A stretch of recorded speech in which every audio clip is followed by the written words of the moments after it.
చూడండి సార్.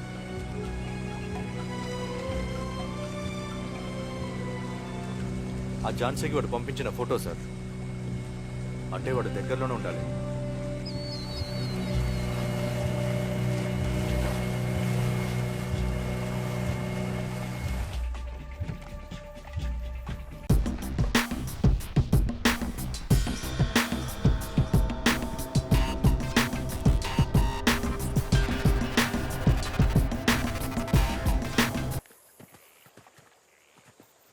వేరెవరికీ చెప్పకుండా నేను ఒక్కడనే ఇక్కడికి వచ్చాను.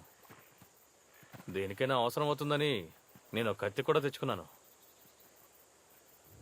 వాడెవడో, ఎందుకు నా పేరు వాడుకుంటున్నాడో నేను తెలుసుకోవాలి.